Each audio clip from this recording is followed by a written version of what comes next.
வணக்கம். நம்மோட தொடர் எதிர்ப்புகளை மீறி எஸ்ஐஆர் பணிகள் தொடங்கிடுச்சு. மக்கள் நிறைய பேருக்கு எஸ்ஐஆர் பற்றி இன்னமும் முழுசாக தெரியல. இந்த நிலையில் எஸ்ஐஆரை திமுக ஏன் எதிர்க்கிறோம்னு விளக்கவும், நம்ம வாக்குரிமையை எப்படி பாதுகாத்து கொள்வதுன்னு வழிகாட்டவும் தான் இந்த வீடியோ. சரியான உண்மையான வாக்காளர் பட்டியல் தான் நியாயமான தேர்தலுக்கு அடிப்படை. எனவே வாக்காளர் பட்டியல் திருத்தம் செய்யப்படுறத நாம் எதிர்க்கலை. ஆனால் போதுமான கால அவகாசம் தராமல் எலெக்ஷனுக்கு சில மாதங்களே இருக்கிற நிலையில் இதை அவசரமாக செய்கிறது சரியாக இருக்காது என்பது தான் நம்முடைய நிலைப்பாடு.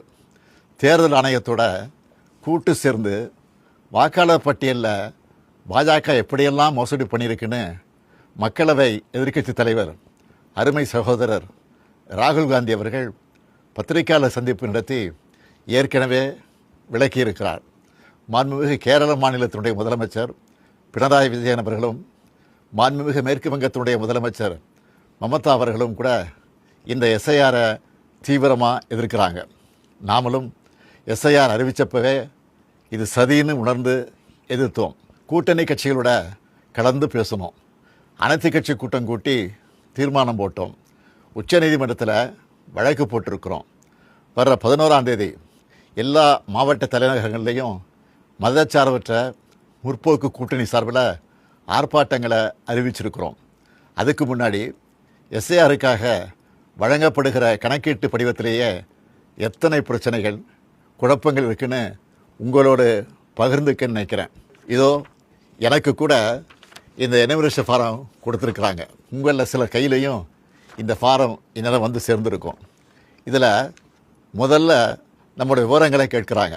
அதுக்கு அடுத்தபடியாக முந்தைய வாக்காளர் திருத்தப்பட்டியலில் உள்ள வாக்காளருடைய உறவினரின் பெயர் கேட்கப்பட்டிருக்கு.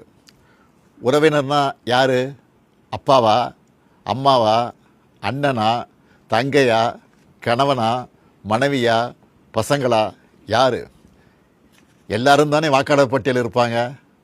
இதில் ஏதாவது தெளிவு இருக்கா?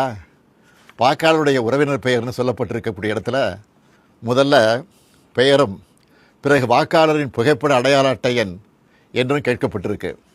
மூன்றாவதாக மீண்டும் உறவினர் பெயர்னு கேட்கப்பட்டிருக்கு. முதல்ல யார் பேரை எழுதணும்? எந்த வாக்காளர் விண்ணப்பிக்கிறாரோ அவர் பெயரா அல்லது உறவினர் பேரா? சின்ன தப்பு இருந்தால் கூட தேர்தல் ஆணையம் அந்த படிவத்தை